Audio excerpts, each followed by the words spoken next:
পৃথিবীর কোনো শক্তি নেই যে রবকে তার কথা থেকে সরাতে পারে। তোমরা কি শুনতে চাও অপরাধটা কি?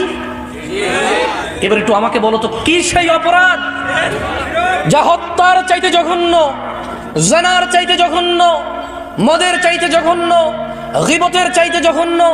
এই পৃথিবীতে আদম আলাইহিস সালাম থেকে কিয়ামত অবধি যত মানুষ যত অপরাধ করবে সব অপরাধ থেকে এটা জঘন্য। কি অপরাধ বলো? এই অপরাধ সম্পর্কে জানা উচিত নাকি অনুচিত? বললেই তো তুমি রাগ করো, মনে করো ফিতনা করি।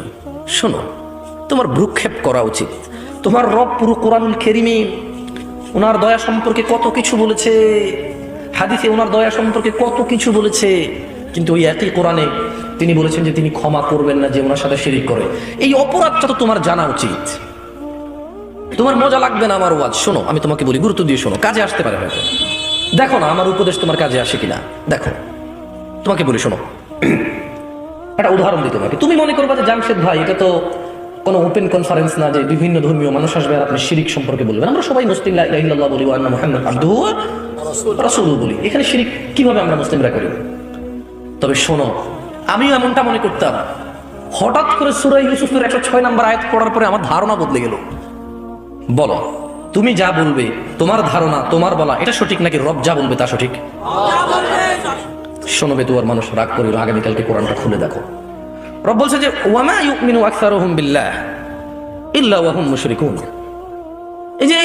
এই যে মানুষগুলো, পৃথিবীর এই মানুষগুলো যারা ঈমান আনছে, কিছু মানুষ, অধিকাংশ 50 ভাগের উপরে মানুষ রবের প্রতি ঈমানও আনছে কিন্তু সঙ্গে সঙ্গে শিরক করে। তাহলে তোমার ঈমান আনার পরে কি কাজকে রব শিরক বলে গণ্য করে? বলো বলো কি সেই অপরাধ যার ব্যাপারে রব মুহাম্মদ সাল্লাল্লাহু আলাইহি ওয়াসাল্লামকে পর্যন্ত ধমক দিয়েছে? তুমি তো বলবে শেষ নবীর উম্মত যা খুশি করবা, কিন্তু রব তো এরকম বলে না। তুমি বলবে শেষ নবীর উম্মত যা করবে করবে, যা বলবে বলবে, কিচ্ছু হবে না শেষ নবীর উম্মত। নবী নিজে তো এই কথা বলে না সাল্লাল্লাহু আলাইহি ওয়াসাল্লাম। তবে শোনো বেতুয়ার মানুষ, মুহাম্মদ সাল্লাল্লাহু আলাইহি ওয়াসাল্লাম জানো উনি কে? মুহাম্মদ সাল্লাল্লাহু আলাইহি ওয়াসাল্লামকে তোমার সাথে একটু পরিচয় করিয়ে দিই না, আমার মতো করে না, রবের মতো করে। কার মতো করে?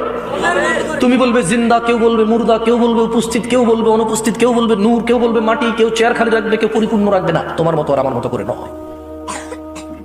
মুস্তাফা সাল্লাল্লাহু আলাইহি ওয়াসাল্লামকে রবের মতো করে তোমাকে একটু বুঝাই। দেখো তো পুরো পৃথিবীতে আর মানুষ 10 লক্ষ মানুষ মিলে র্যালি করবে, 10,000 কোটি টাকার স্টেজ করে ঈদে মিলাদুন নবী পালন করবে।